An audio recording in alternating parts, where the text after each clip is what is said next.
Hello future RNs. Okay, so for this video, ang pag-uusapan naman natin is all about your polycythemia vera. Okay, so pag sinabi natin tong polycythemia vera, this is also known as your primary, this is also known as your what? This is also known as your primary polycythemia because yung ating polycythemia vera, okay, under po kasi sila ng mismong tinatawag natin na polycythemia. Okay, so yung polycythemia kasi natin, meron tayong dalawang klase. We have your primary polycythemia, which is your polycythemia vera, and meron din po tayong tinatawag na secondary polycythemia. And your polycythemia vera, this is the most common Philadelphia chromosome negative myoproliferative disorder. Ibig sabihin, pag myoproliferative, there is a problem with the with the production. Masyadong excessive yung mismong production ng ating mga blood cells. Ngayon, under kay polycythemia vera natin, there is, anong nangyayari? There is a hyperplasia, okay, of all bone marrow elements, and that involves lahat ng ating mga blood cells natin. But predominantly, ang pinakamadami talaga na naproproduce or there's an excessive production of your bone marrow elements natin is your RBC. Okay, predominantly si RBC talaga ang may pinakamadami na naproproduce natin pagdating kay polycythemia vera. But same pro, pwede ding mag-increase ang kanyang WBC and of course their platelets as well.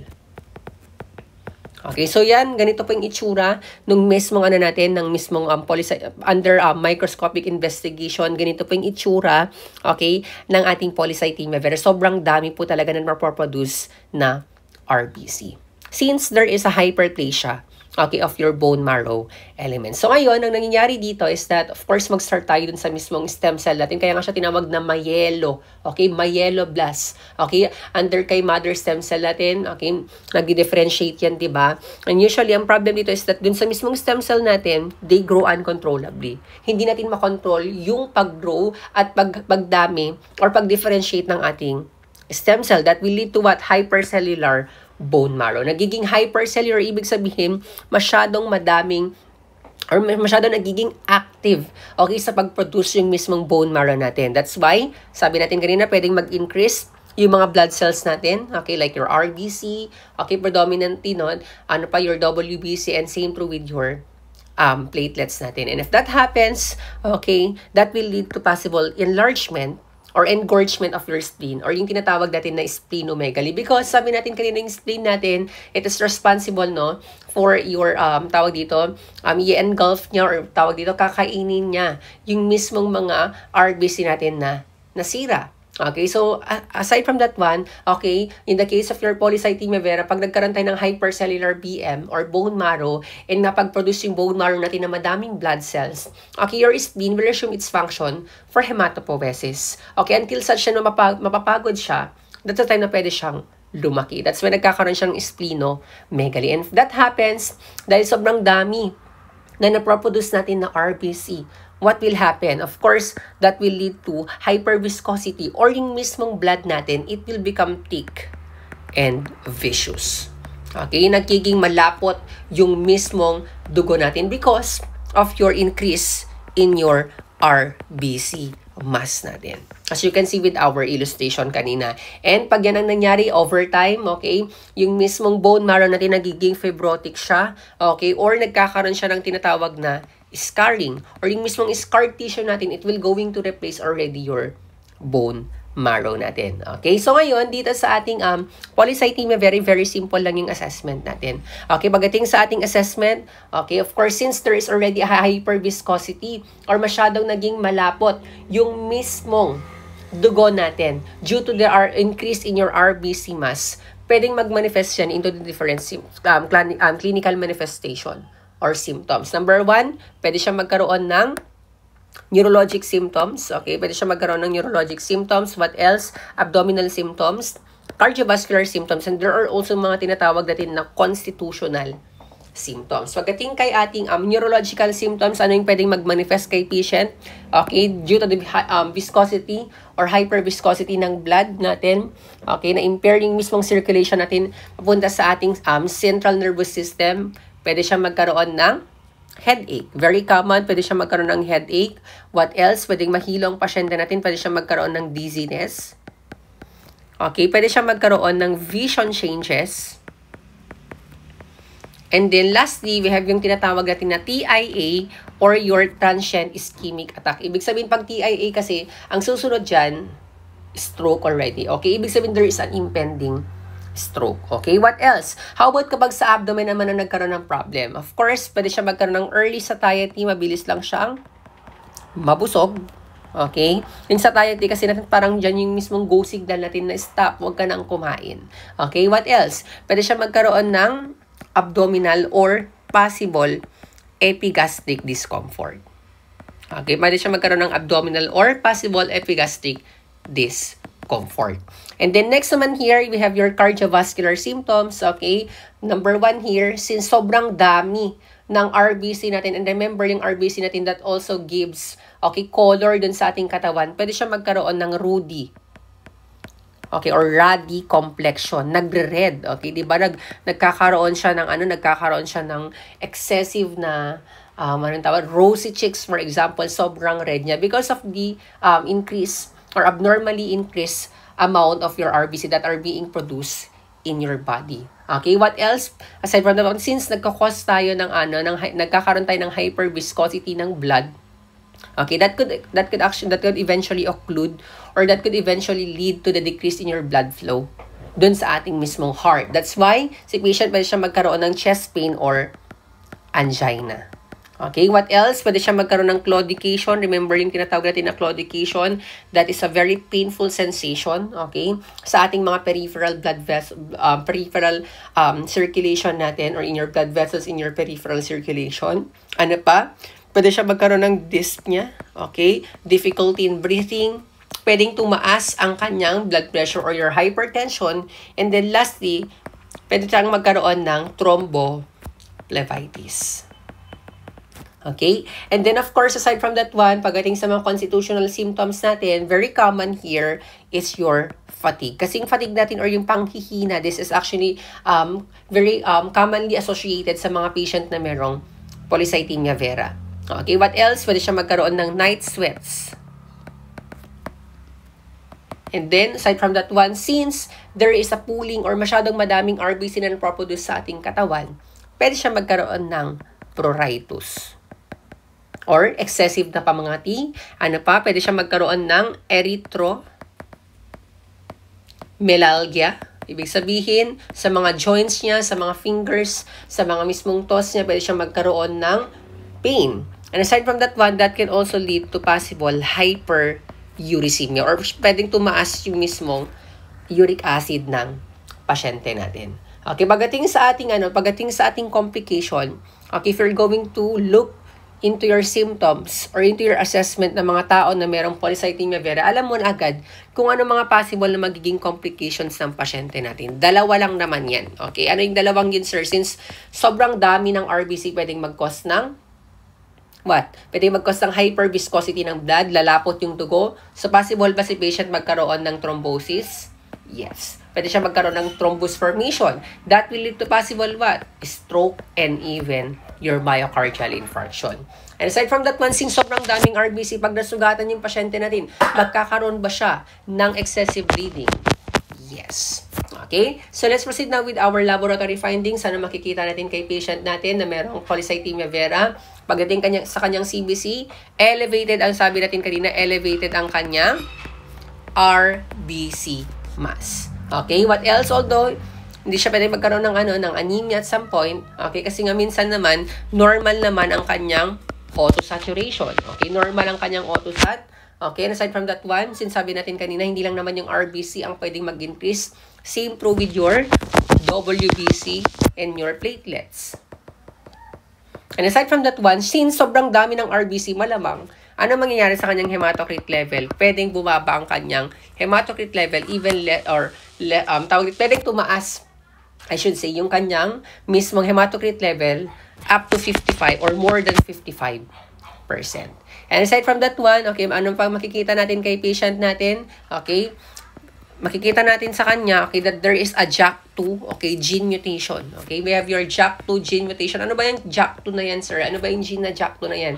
Your JAK2, that is actually active Okay, nagiging na-activate natin yung JAK2 natin if there is an overproduction of your blood cells. And since nagkaroon ng mutation, completely, yung mismong JAK2 gene na yan, wherein dapat na-activate lang sana yan kapag kailangan natin ng kailangan natin maraming blood cells. But, since there's already a mutation into your JAK2 gene, yung mismong JAK2 gene na yan, they are active already constantly. Okay? Activated na yan from time to time. That's why pag activated yan, ano mangyayari? There is what? Overproduction of your blood cells natin. Nagkakaroon ng overproduction of your blood cells.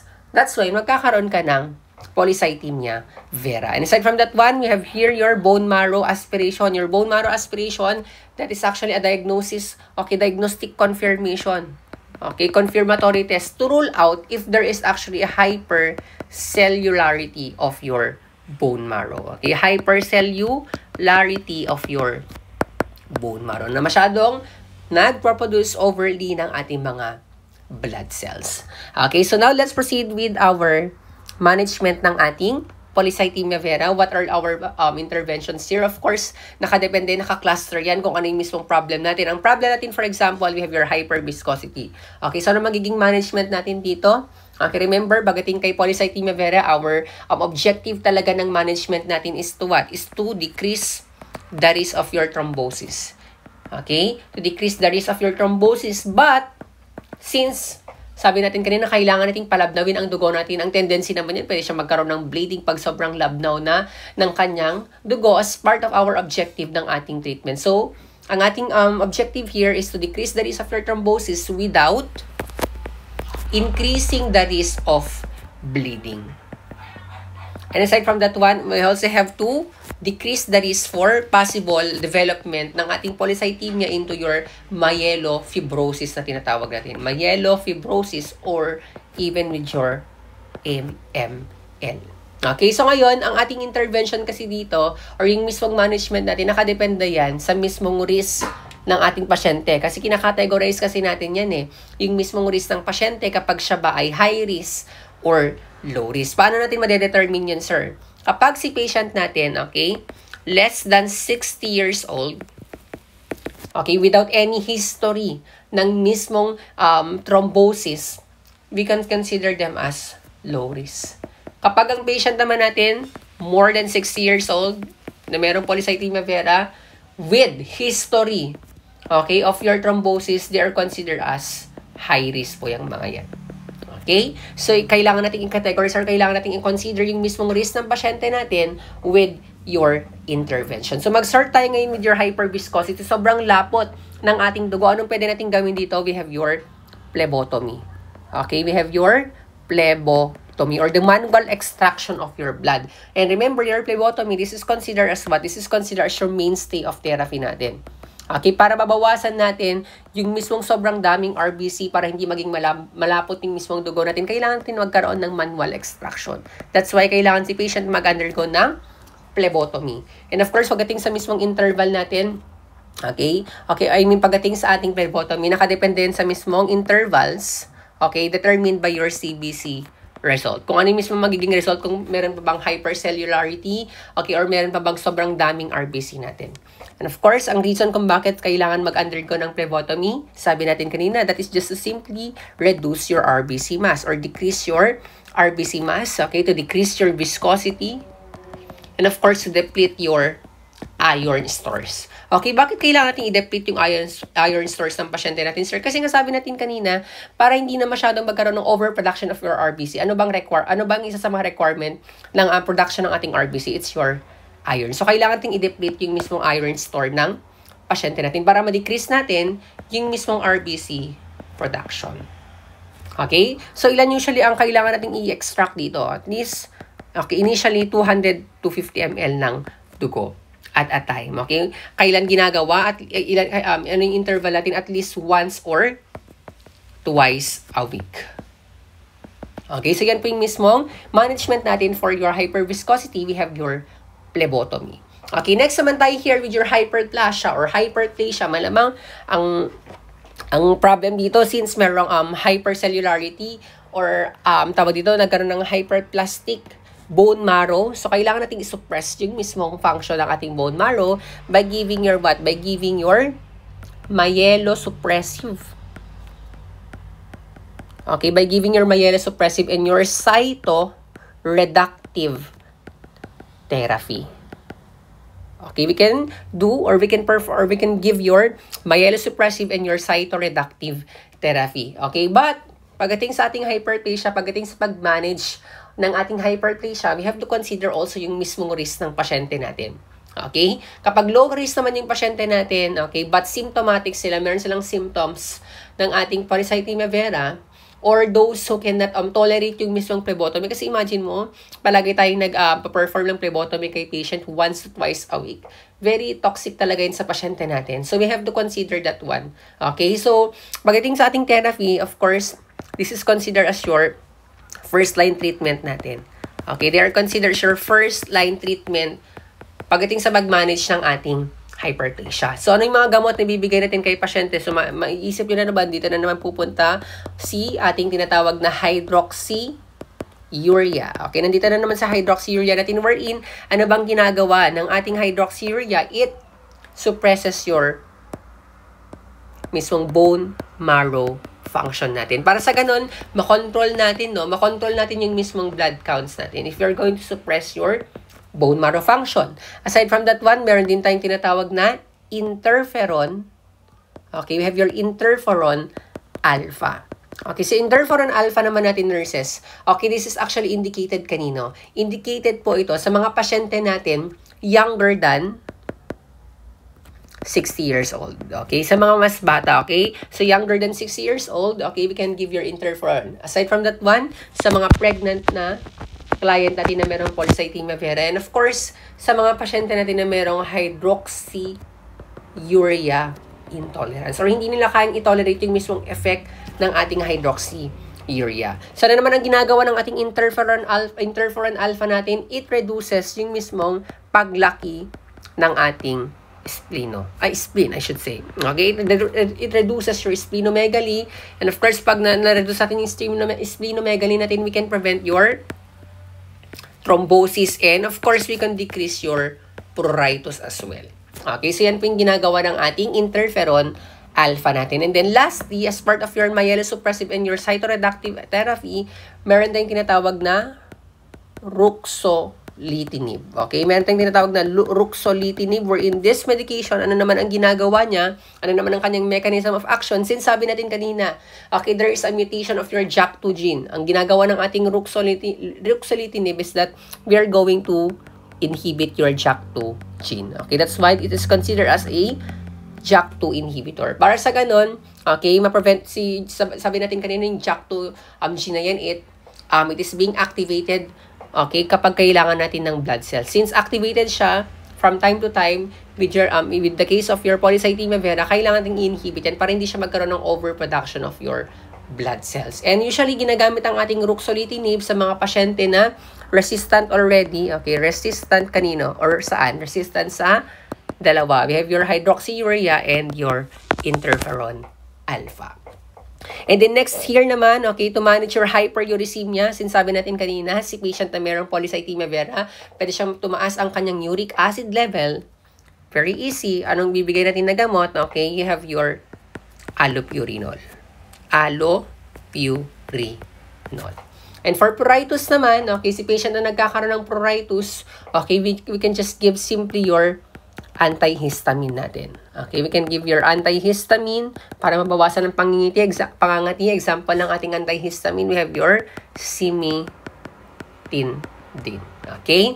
Para sa ganun, mabawasan natin ang what? Mabawasan natin ang excessive or strong itching. What else? Strong burning and stinging sensation. Okay? So that is how can we manage your pruritus kay patient na merong polycythemia vera. And of course, we have here, you have to encourage and assist in ambulation kasi sabi natin kanina, usually yung fatigue na yan, okay, yung panghihina yan, it can actually debilitate yung pasyente natin. It can cause debilitation, okay, or very debilitating yan kay patient natin. And it could actually impair yung mismong quality of life ng pasyente natin. And aside from that one, we have to assess for early sign and symptoms ng ating thromboembolic complications. Okay, ano pa? We have to monitor your complete blood count and assist with your phlebotomy from time to time as prescribed.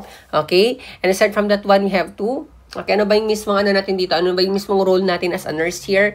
More with patient teaching. Kasi sabi natin kanina, to prevent your complications, kailangan natin ma-decrease yung mga tawag dito yung mga risk factors ng pasyente natin. Okay, we have to instruct our patient to have your lifestyle modification. Okay, para ma-decrease natin yung risk for your complications of your polycythemia vera. And aside from that one, you have to avoid hot showers. Bakit?